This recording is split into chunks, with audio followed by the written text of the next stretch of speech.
but pretty famous composer, Richard Rogers!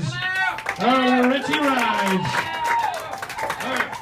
Keep it going for the magistrate, yes! Hello! Thank you, how exciting for you that they saved the most famous person for the last act! Oh, by George, oh, yes, there's microphones, I'm not used to this, I'm from a different era, you see? Alright, now, you see, my name, I am a golden era Broadway composer and household name Richard Rogers. Hello, of course, I don't have to be telling you that now, do I? Now, actually, no. Quick, everybody, shout out your favorite Richard Rogers song. I think I heard Surrey with the Fringe on top. Yes.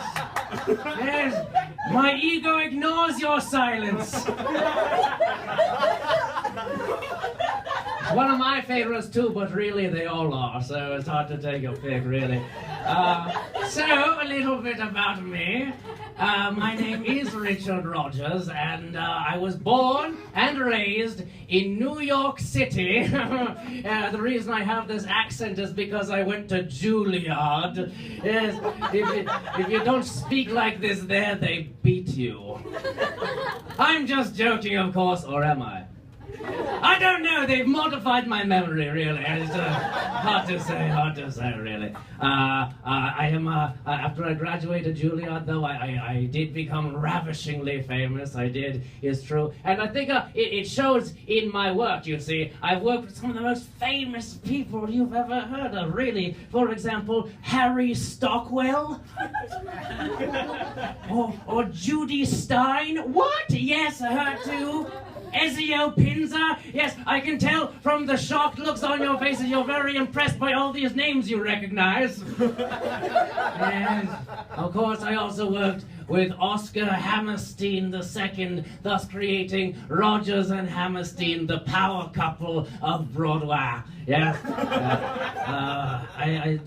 Oscar Hammerstein II is his name. The second, how pretentious, right? How pretentious. The second, if you think he's bad, you should hear the first draft. Oh, you've been roasted, Oscar. Roasted. I am on fire. Now, another little bit about me, I'm a chronic alcoholic. Oh, that's a weird thing to woo. Well, that's okay. It's true, though. If you don't believe me, just check my Wikipedia page. We're very well researched here on this show. Right. I spit on that person. All right. I'm out of control. But I don't want to talk about that. I want to talk about what really matters. My career, it's really quite an impressive career. And really, I think it has to do with timing, darling. Timing, because, you see, well, just picture it, okay?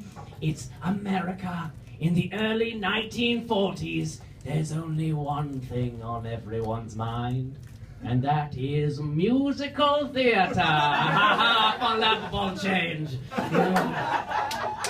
There's the golden age of Broadway, they called it, and it really was.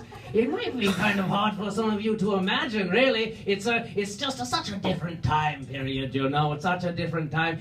For instance, we didn't allow black people up on the stage. We didn't. If there was ever a role for a person of color, we just cast a white person in that place. It's very different from today, you see. Ooh, that satire's biting.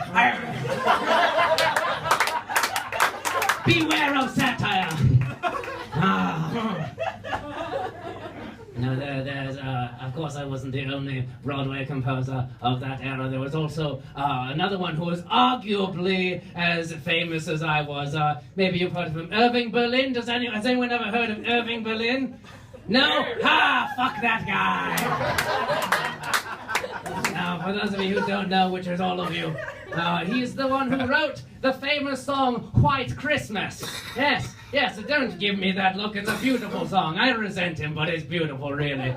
Yes, he wrote the beautiful song White Christmas. And every time I think about that, I have to think, really? Really? Irving Berlin? Were you really dreaming of a white Christmas? Are you sure that didn't upset your rabbi? By gum. I'm bringing back that saying, by gum. I'm glad you appreciate that. They hate it. Yes, Irving Berlin. I've got to tell you. One thing's for sure. Irving Berlin, that's where he lives now. He's dead. Yeah. Has Franklin Roosevelt ever come to see one of your musicals? No, of course not. This is true. When Roosevelt said he was going to be bombing Berlin, I became very depressed when I learned he wasn't talking about Irving. Oh, you've been roasted too!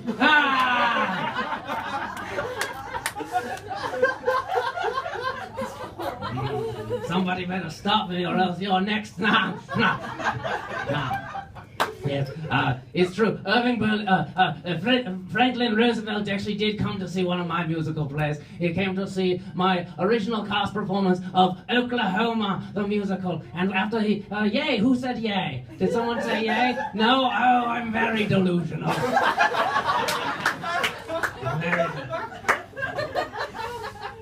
Yes, he came to see Oklahoma, and he actually wrote me a letter after the play was over, and I'd like to share it with you. I always keep it with me as a little keepsake. Don't laugh at the way I talk. By gum. Oh, he said by gum again. It's his catchphrase now. Yes. All right, here we go. Dear Richard Rogers, off to a great start. I had the great pleasure of seeing your musical play, Oklahoma, last week, and I must say, very good work. Great songs, lovely performances. It's sure to be a classic one day.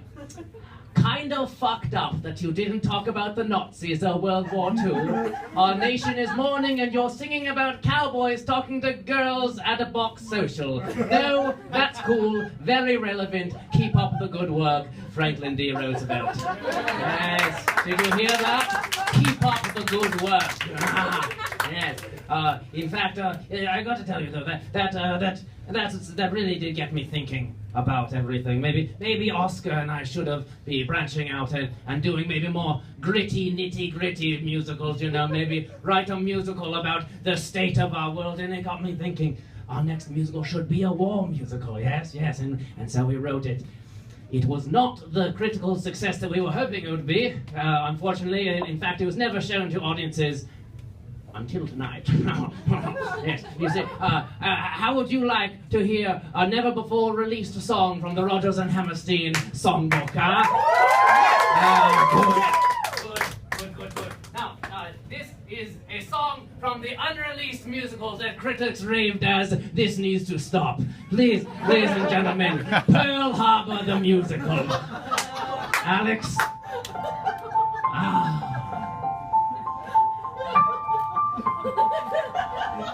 What a lovely day on this beach of Pearl Harbor.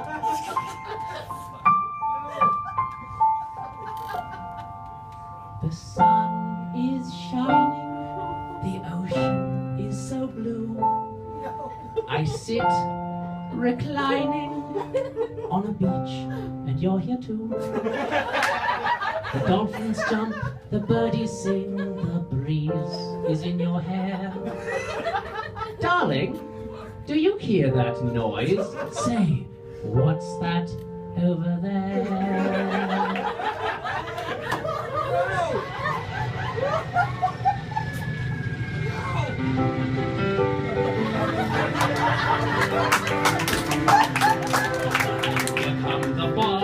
Here come the bombs, what did we do wrong? The people, they scream, this must be a dream, they're killing our regime. So much for the weekend I had planned, drinking vermouth and lying in the sand. Instead I watch a baby die, oh, there's blood in my eye. This day is getting harder, that girl's dying, but disregard her, for you're on your own in Pearl Harbor. Dance break!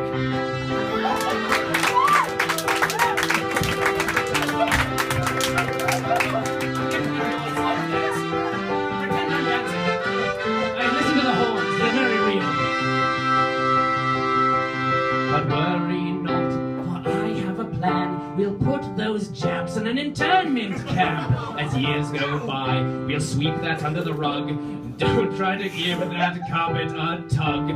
If you think that's bad, this will make you puke. Wait until you hear what we did with some nukes. Ah, they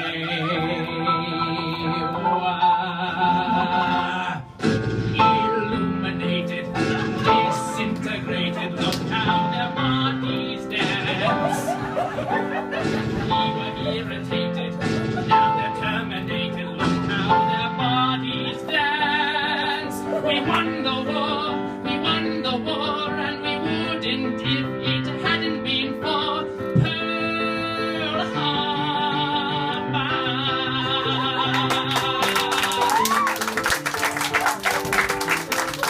Run away. Thank you so much. You've been so much fun. I'm going back to my grave. Please welcome back your historian. Thank you. Have a good night, ladies and gentlemen.